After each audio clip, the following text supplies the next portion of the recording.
కేంద్ర ఎన్నికల సంఘం వారు ముందుగా ప్రకటించినటువంటి ఎలక్షన్ ఎస్ఐఆర్ షెడ్యూల్ ప్రకారం మొదటి ఫేజ్లో ఉన్నటువంటి హౌస్ టు హౌస్ ఎన్యూమరేషన్ కార్యక్రమం 24వ తేదీ నాడు పూర్తి కావాల్సినటువంటి దాన్ని గడువు పొడిగించినటువంటి విషయం తెలిసిందే. అయితే ఈ ఎస్ఐఆర్ ప్రాసెస్ ఇంతవరకు వచ్చిన తర్వాత రాష్ట్ర ప్రభుత్వం ఎంఐఎం నాయకులు అసదుద్దీన్ ఓవైసీ గారి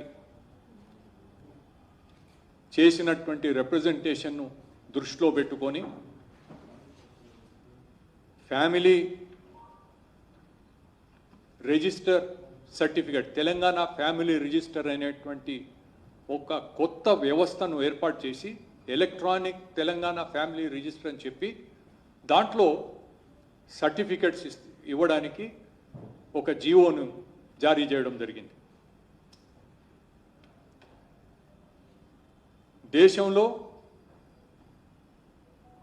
కొన్ని రాష్ట్రాల్లో ఫ్యామిలీ పహచాన్ పత్ర అనేటువంటి విధంగా హర్యానాలో, హిమాచల్ ప్రదేశ్లో, ఉత్తరప్రదేశ్లో, మధ్యప్రదేశ్లో కూడా ఉన్నాయి.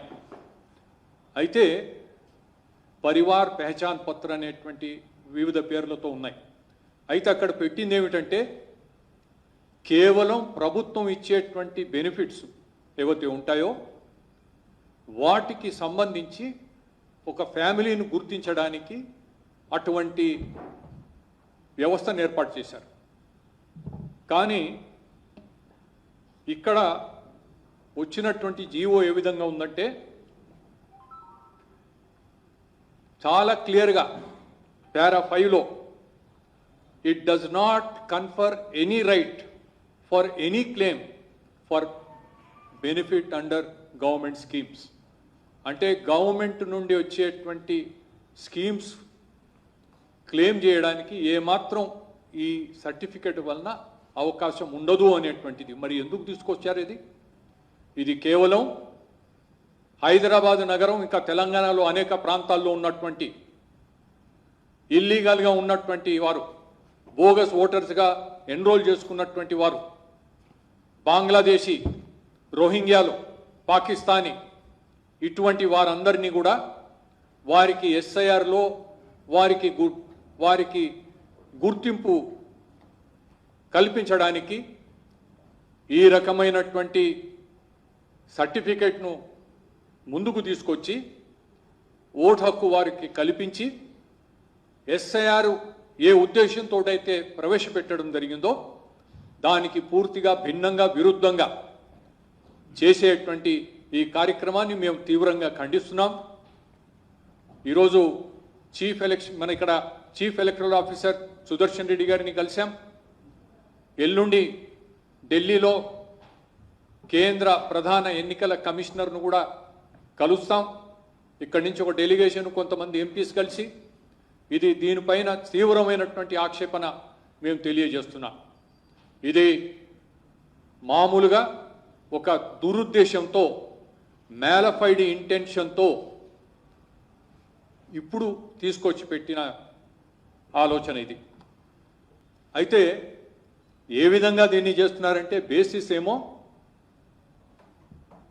రేషన్ కార్డు, దానికి ప్రొసీజర్ ఏమిటంటే ఒక నోటరైజ్డ్ ఫారం పైన, కాగితం పైన నేను నా కుటుంబ సభ్యులని పేర్లు రాసిచ్చేస్తే 2 రోజుల్లో ఇచ్చేయాలంట. అది స్టాండర్డ్గా వాళ్ళు ఇచ్చినటువంటి instructions. Digital signature by the tahsildar. మీ సేవలో అప్లై చేసుకుంటే 2 రోజుల్లో వచ్చేస్తుంది. ఇంతకన్నా అన్యాయం, అక్రమం ఇంకోటి ఉండదు. దీనికి న్యాయపరమైనటువంటి పోరాటం కూడా చేస్తాం. ఎన్నికల సంఘం ఏ రోజైతే నోటిఫికేషన్ వచ్చిందో ఆనాడు ఇలాంటి పత్రాలు ఏవీ లేవు. ఇతర రాష్ట్రాల్లో ఉన్నటువంటి పత్రాలు బెనిఫిట్ కొరకు ఇచ్చినటువంటి పత్రాలు అని వారు పేర్కొనడం దానికి జరిగింది. కానీ ఈరోజు దానికి భిన్నంగా కేవలం ఇల్లీగల్గా చట్టానికి వ్యతిరేకంగా ఇక్కడ ఉండేటువంటి వారికి ఓటు హక్కు కల్పించడానికి చేసినటువంటి విషయంగా మేము మనవి చేస్తూ, దీనికి మేము కోరింది ఒకటి, డైరెక్షన్ షుడ్ బి గివన్, ఆదేశాలు ఇవ్వాలి ఎలక్షన్ కమిషన్.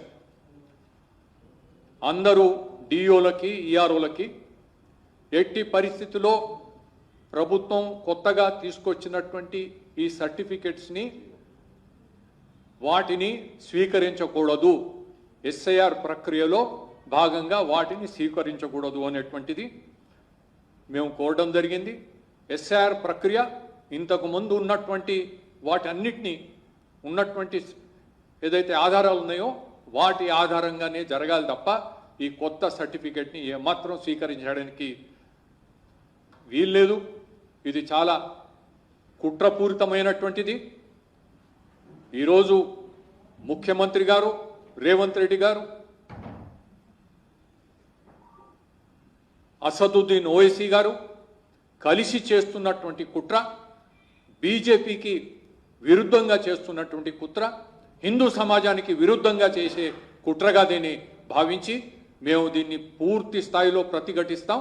ఢిల్లీలో కూడా దీనికి కావలసినటువంటి రిప్రజెంటేషన్ ఇచ్చి మేము న్యాయ పోరాటం కూడా చేస్తామని చెప్పి మనవి చేస్తున్నాం.